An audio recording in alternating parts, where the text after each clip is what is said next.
Latar belakang mengapa saya membuat cerita seperti ini itu dilandasi dari banyaknya kabaret yang plot story-nya itu hampir sama antara kabaret satu dan kabaret lainnya. Yang dimana pemaparannya itu berupa narasi seperti jurnalis, narasi seperti pembawaan seminar yang dimana terlalu banyak mendikte penonton, memberikan informasi terlalu lengkap detail seperti halnya dosen menjelaskan mata pelajaran. Padahal pertunjukan itu adalah seni. Seninya itu dimana kita membangun pemeranan dialog antara peran A dan peran B dan peran C yang dimana memberikan sebuah informasi lewat sebuah percakapan. Namun kebanyakan kabaret memvisualisasikannya itu harus berupa narasi. Jika seperti itu, maka pertunjukan itu akan terlalu monoton karena sudah divisualisasikan lewat ucapan, lalu divisualisasikan kembali lewat pertunjukan. Jadi double informasi. Untuk mengejar tema, mereka harus menjelaskan secara gamblang, menjelaskan secara verbal untuk mendikte agar penonton mengerti atau agar juri mengerti. Nah, padahal banyak sekali gaya bahasa dalam bahasa Indonesia yang bisa digunakan untuk menyampaikan informasi tersebut.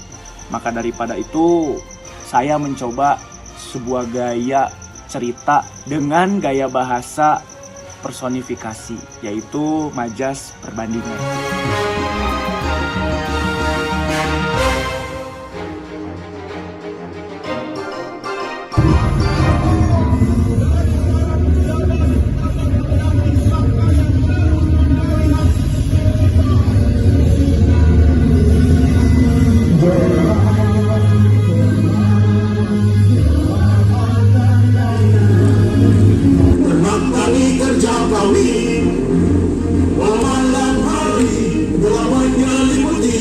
Meski takut kami mencari jati pencuri Audio. Nah, penyampaian cerita kali ini yang saya buat, saya ingin berbeda dengan yang lain karena tema dari Festival Suara Marabahaya ini wajib menggunakan lagu-lagu original 40% dan 60%-nya lagu non copyright.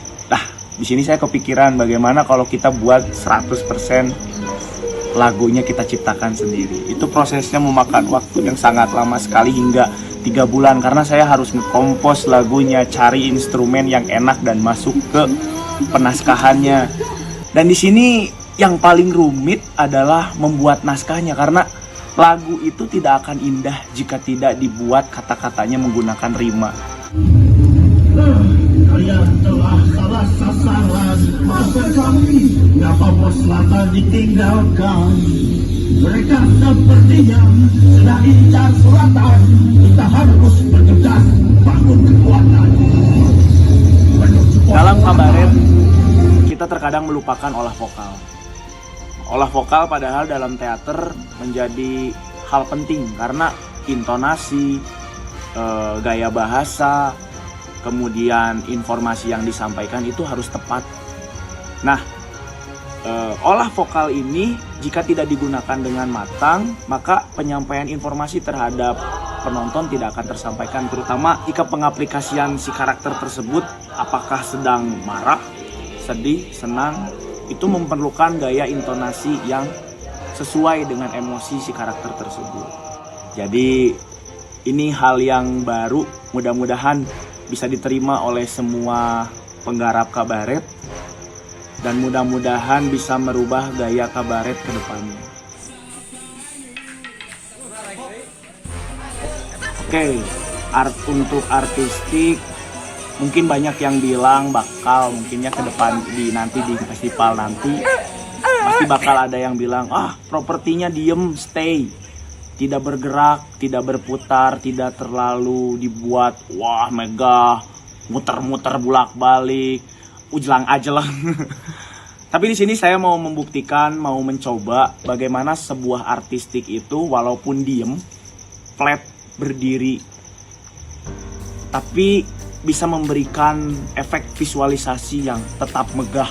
Jadi properti kami, artistik kami bukan hanya fungsional, Mungkin di sini penerapannya banyak orang yang menganggap bahwa properti itu harus berfungsi, properti itu harus terlihat indah.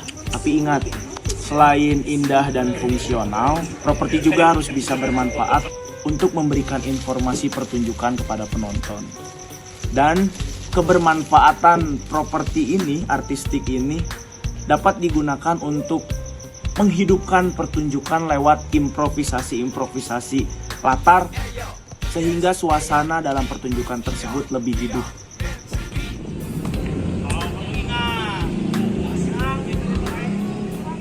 Mudah-mudahan di pertunjukan nanti kita hamin seminggu ya, berarti hamin seminggu.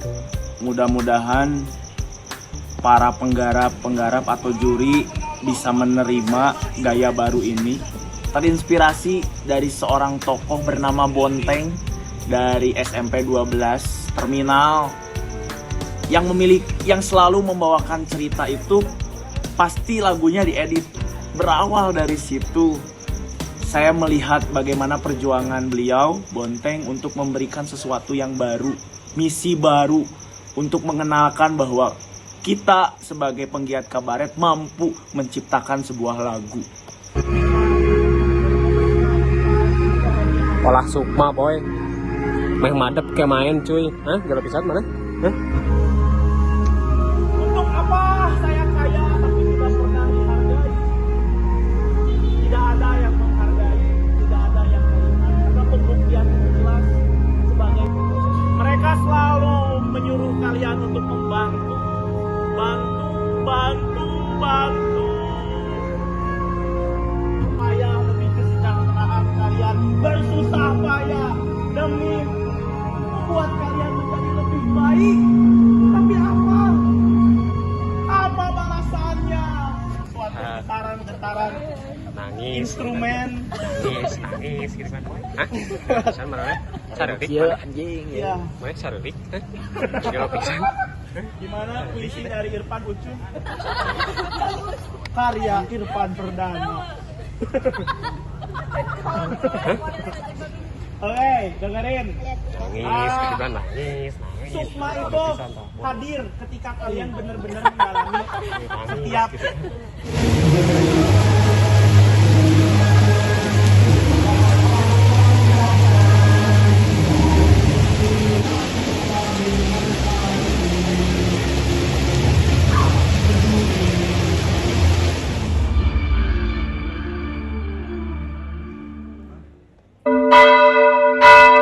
Gelap akan datang.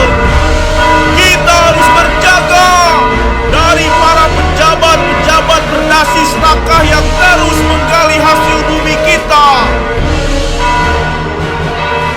Gelap akan datang. Kami harus segera berjaga. Pejabat datang.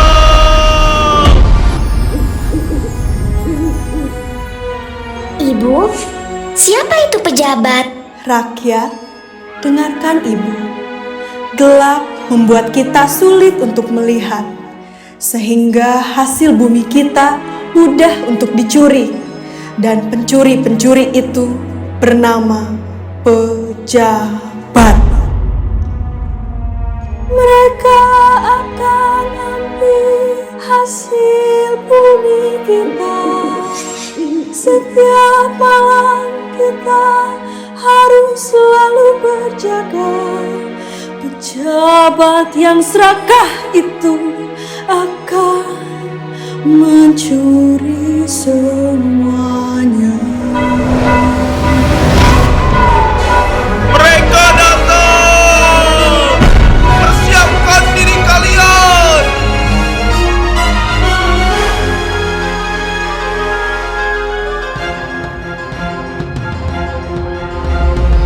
Kami hidup dari hasil bumi, ternak tani kerja kami. Walau malam hari gelap menyelimuti, meski takut kami mencari. Pejabat si pencuri, Malam selalu kami takuti, tak ada cahaya menerangi. Kami takkan bisa gunakan unsur api, karena nanti nilai dikurangi oleh Dewan Juri.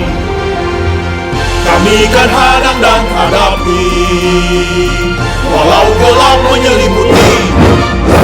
Jika mereka mencuri, kami akan pukuli. Walau ternyata itu teman kami, dia akan maklumi. Akan dekati gali. Kalian telah salah sasaran. Maafkan kami. Ngapa pos selatan ditinggalkan? Mereka sepertinya sudah incar selatan.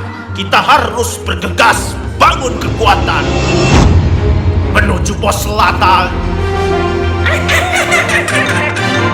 Lihat, tidak ada siapa-siapa.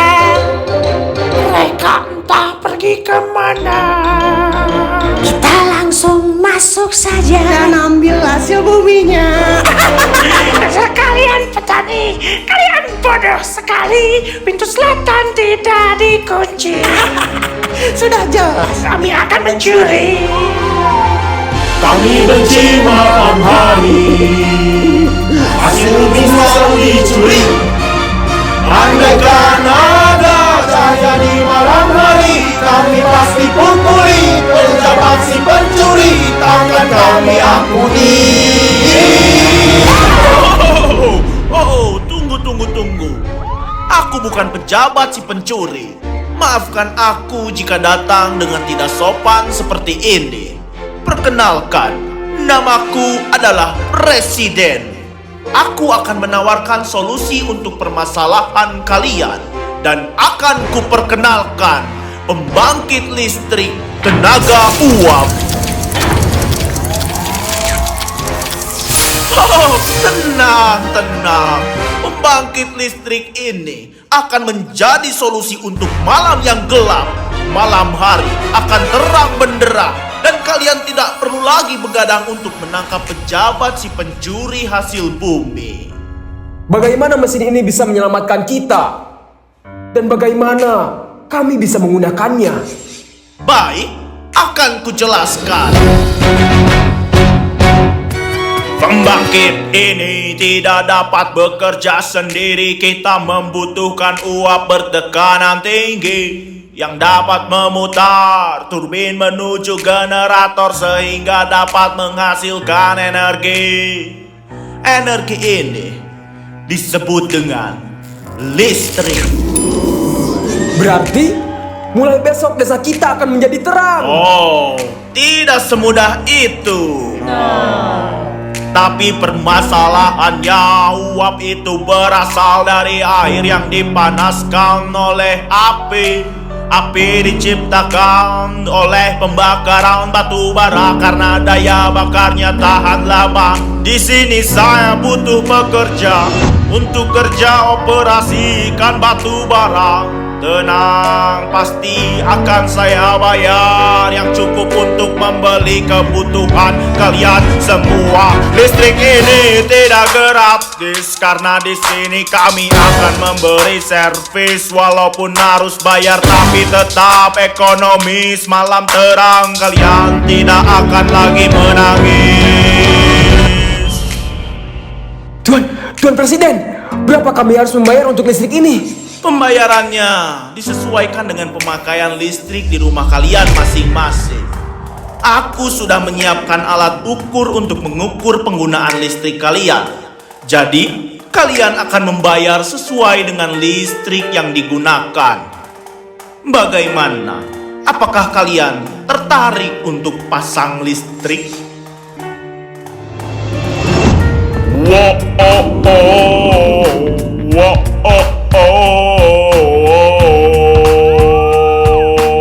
Saya tertarik untuk pasang listrik.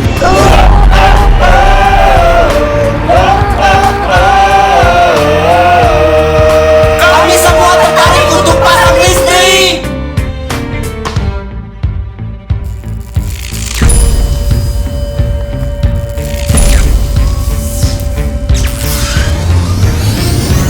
Tak perlu jaga hingga malam ke pagi. Tak ada lagi yang akan kami takuti. Kami akan menjaga hasil bumi karena cahaya sudah menerangi.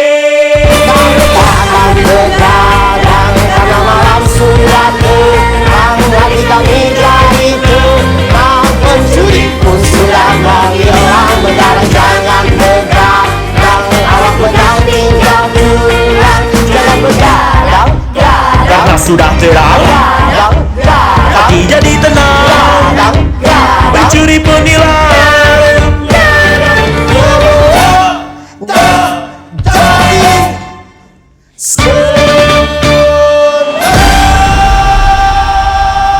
Batu bara, para ratu bara.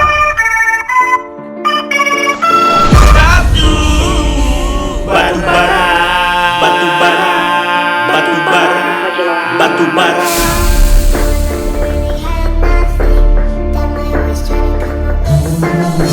PT Adaro Bara Sejahtera.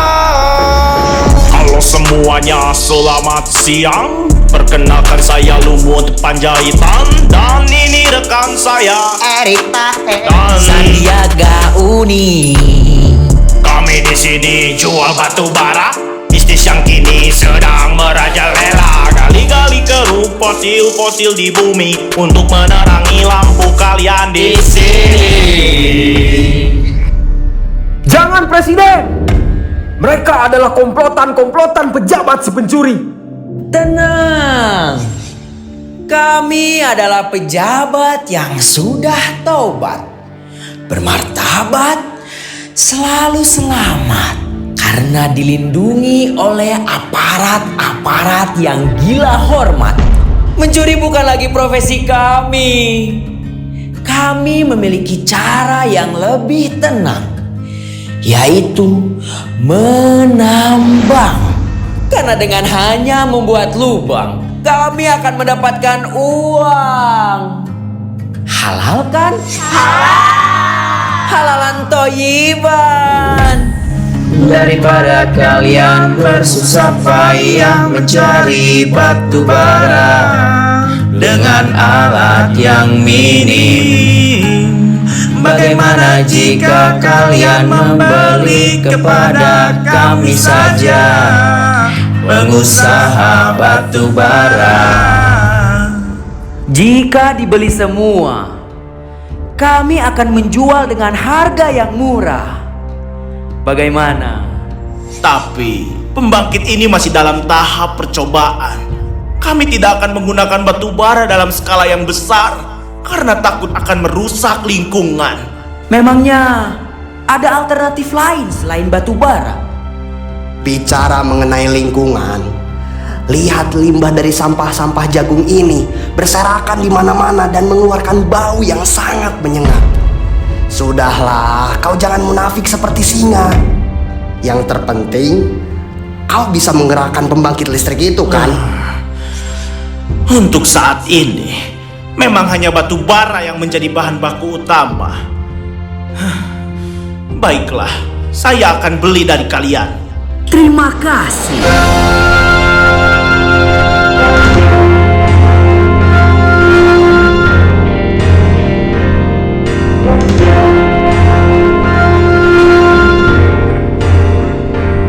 Kerja, bakar batu bara agar kami semua sejahtera. Hei kau anak kecil, kau tidak boleh di sini. Mengapa?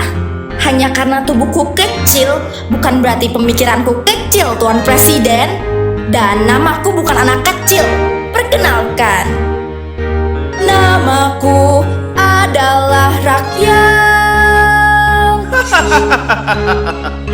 Baiklah rakyat, apa yang ingin kau lakukan di tempat ini? Kelak aku ingin menjadi seperti dirimu yang bisa ciptakan energi sehebat itu. Selama kau tidak malas, kau pasti bisa. Dan kau tahu Presiden, raja di desaku sangatlah pemalas. Dia kerja, hanya duduk dan banyak bicara, tapi penghasilannya luar biasa. Siapa nama rajamu itu, rakyat? Raja, kami bernama Politikus.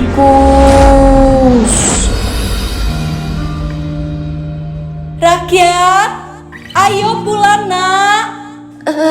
Satu pertanyaan lagi. Apakah asap yang keluar dari pembangkit listrik itu aman?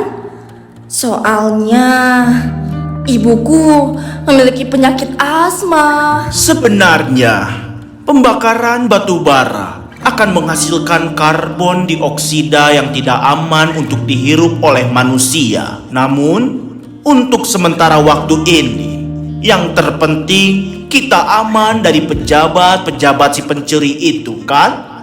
Rakyat, Baik, Bu. nak. Selamat tinggal, Tuan Presiden.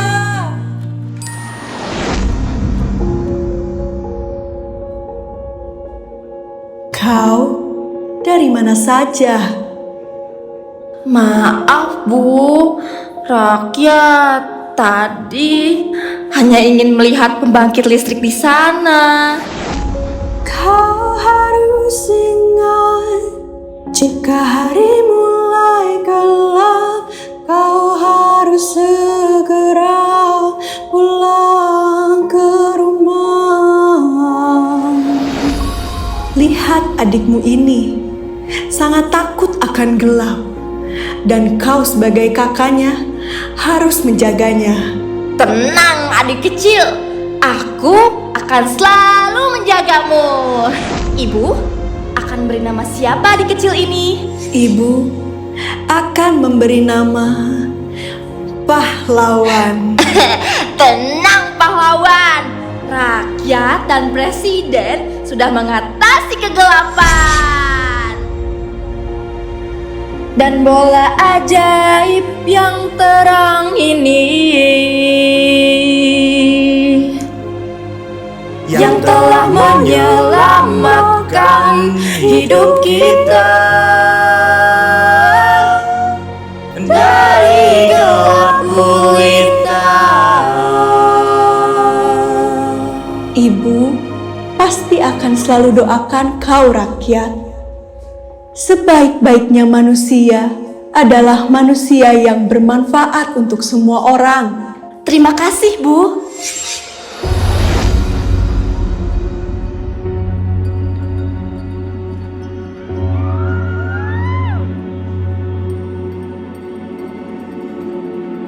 Selamat malam, Tuan Presiden. Terima kasih sudah menerangi desa ini dari kegelapan.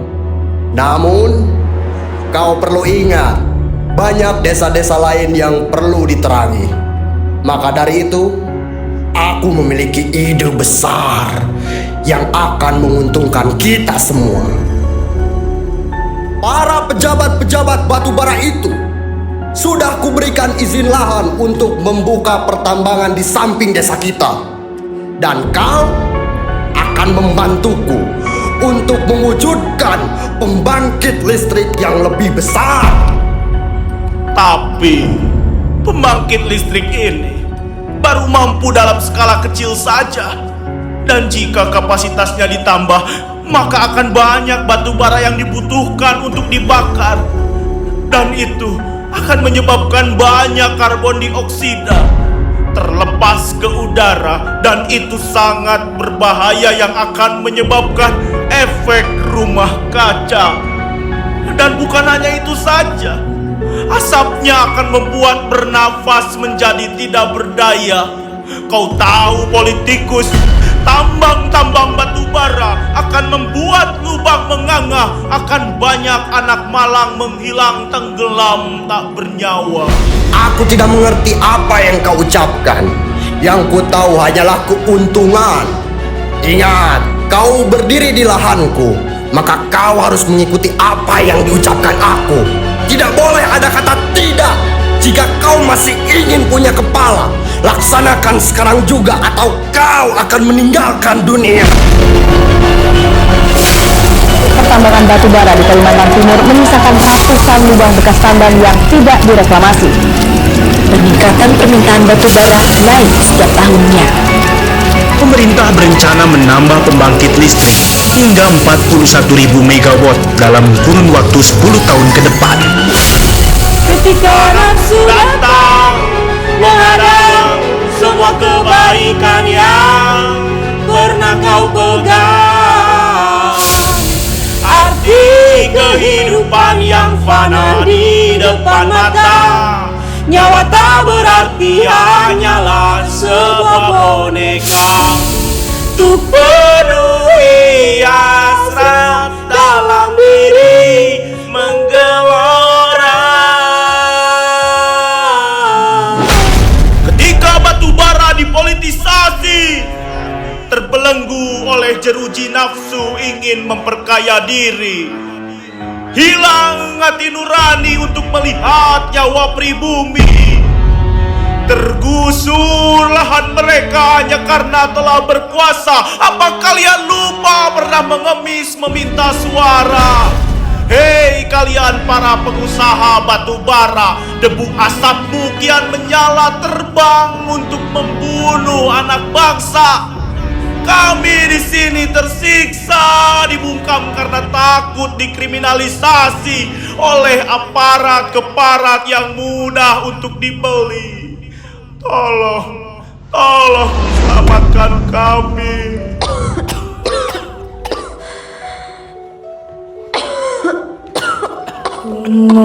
Mohon selamatkan nafas kami. Kami ingin bisa menghirup kembali.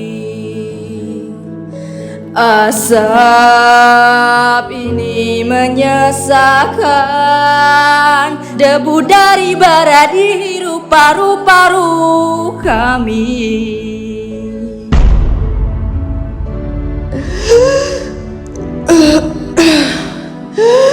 Ibu, rakyat,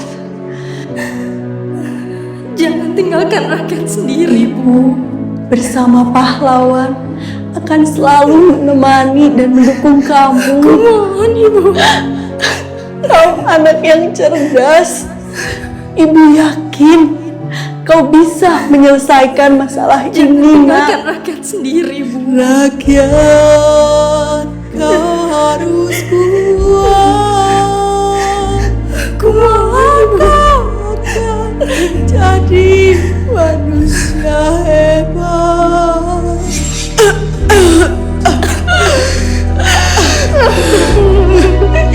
Ibu. Ibu menyayangi.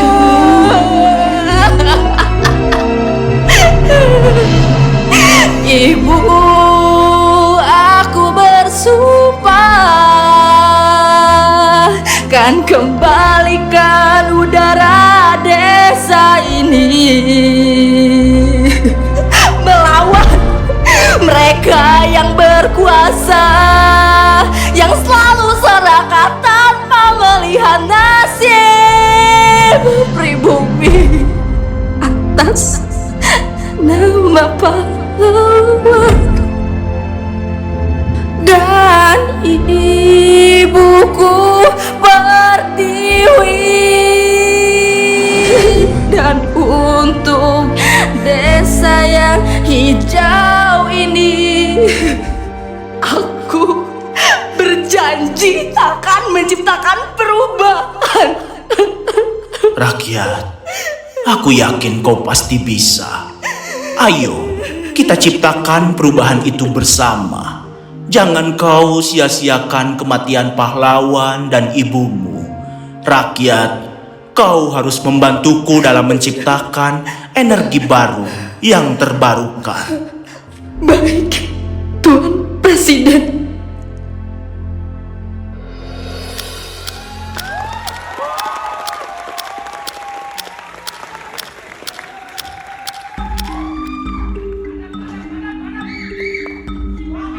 Tuan Presiden, aku sudah meneliti tekstur angin di desa ini. Namun, hasil Hasilnya menunjukkan tidak signifikan karena angin di daerah ini tidak konsisten. Andaikan bonggol jagung ini bisa disulap menjadi energi, mungkin bisa jadi energi alternatif untuk mengisi kekosongan energi. Dan bukan hanya itu saja, para petani akan lebih sejahtera karena limbah mereka bisa dijual. Sebenarnya, beberapa hasil pertanian bisa dimanfaatkan sebagai energi jika melalui proses penguraian seperti gasifikasi atau fermentasi. Tapi, apakah aman jika bonggol jagung ini tetap dibakar? Jika menggunakan teknologi pirolisis atau diarangkan terlebih dahulu, maka karbon dioksida yang dihasilkan akan berkurang kadarnya. Karena asap dari tumbuhan sedikit berbeda dari asap yang dikeluarkan oleh batu bara. Andaikan asap bisa seperti awan, asap yang terbang di udara itu aman, sehingga bisa mengeluarkan air hujan yang tidak berbahaya. Tapi, sepertinya itu pasti mustahil. Tunggu. Kau hebat sekali, rakyat. Pertanyaan-pertanyaanmu membuka gerbang pemikiranku untuk menghasilkan energi yang ramah untuk lingkungan. Bagaimana bisa? Baiklah, akan kujelaskan. Bonggol jagung ini harus direcah ke bagian paling terkecil. Ini Presiden, sudah kurecah ke bagian terkecil. Kemudian dibakar di dalam reaktor, maka akan terjadi proses gasifikasi. Gasifikasi adalah suatu proses perubahan bahan bakar padat secara termokimia menjadi sebuah gas. Tepat sekali. Selanjutnya adalah proses penyaringan sintetik gas untuk dimurnikan. Penyaringan akan hasilkan gas murni yang siap untuk menjadi bahan bakar untuk gerakan generator.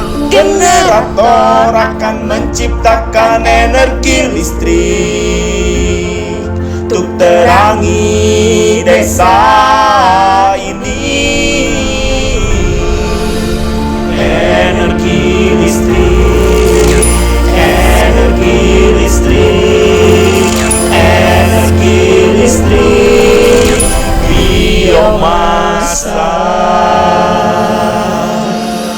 Petani adalah simbiosis yang akan mendukung terwujudnya energi baru yang terbarukan. Maka dari itu, seluruh warga desa ini, mari kita pertahankan lahan hijau ini guna mendukung terwujudnya energi baru yang terbarukan. Mari wujudkan pembangkit listrik biomasa. Mari kita cintai udara di bumi ini. Kita redam polusi yang sudah banyak menyakiti. Politik dihindari untuk kepentingan pribadi. Bukalah nurani untuk masa depan bangsa ini.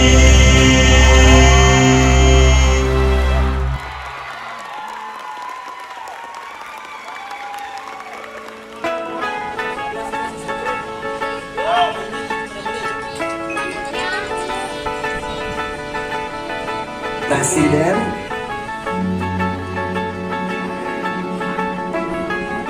selamat malam Tuan Presiden. Terima kasih sudah menerangi desa ini dari. Kita berdoa mah ke Allah. Tapi lamun dia ternyata tak ada lain berarti dia ngerenget hujan lain. Hoki itu beda hoki jinan itu. Tak pernah terlewatkan dan tetap mengagumi yo kesempatan Seperti ini akan bisa dibeli.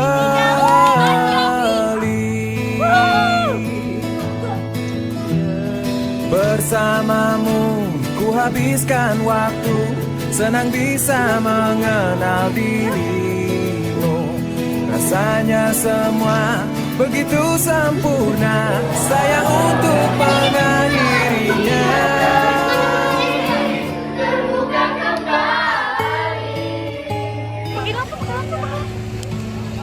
Halo guys, kita jadi Hamin 2. Lihat hujan-hujanan. Iya, Hamin 1 kali. Hamin 2.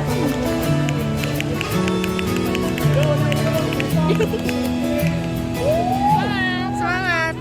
Melawan keterbatasan, walau sedikit kemungkinan, takkan menyerah untuk hadapi hingga sedih tak mau datang lagi.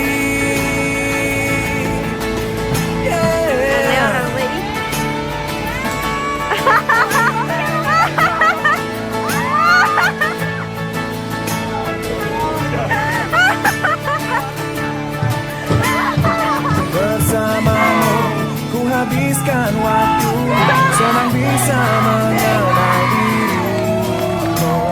Rasanya semua begitu sempurna, sayang untuk mengakhirinya. Janganlah berganti, janganlah berganti, Kak, janganlah pencet apa? berganti. Tetaplah seperti ini.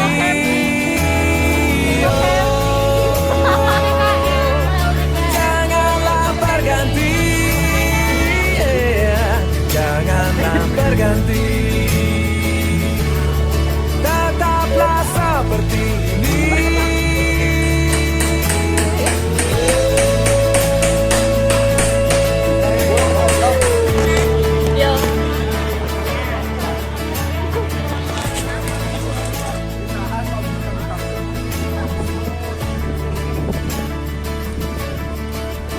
Pisan ya properti pada pisan anjing.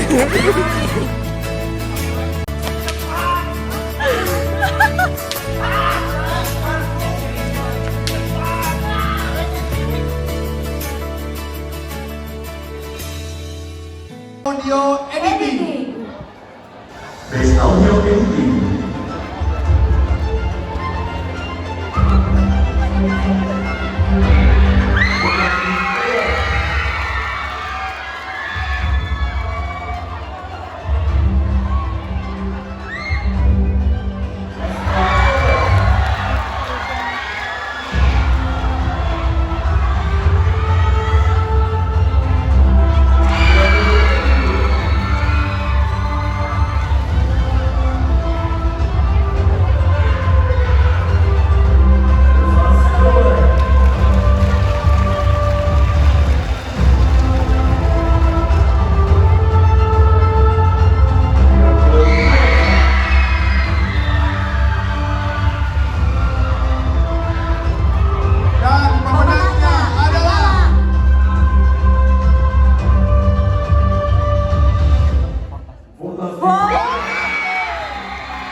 Best Director.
Best Artistic.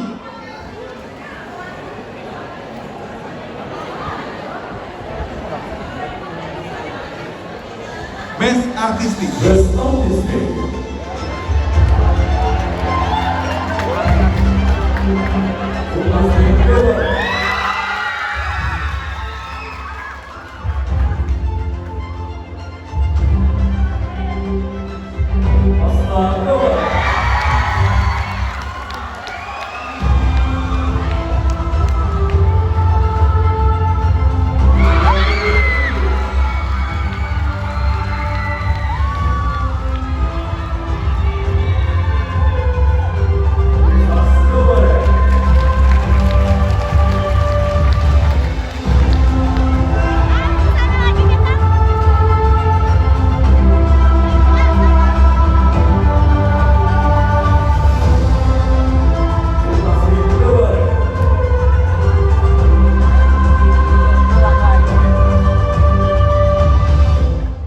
Dan pemenangnya adalah Sportastic.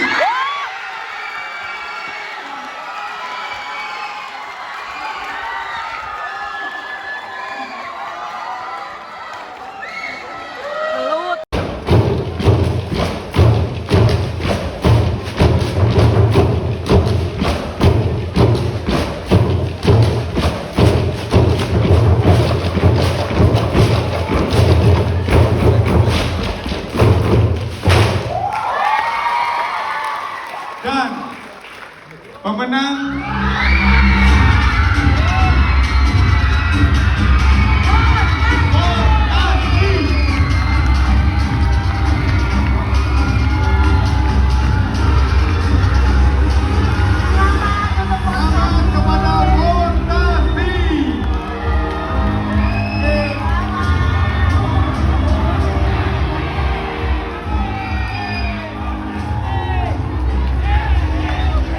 mohon untuk perwakilan tim yang tadi best supporter, best choreography, best artistic, supporting artist, supporting actor, the best actress, the best actor,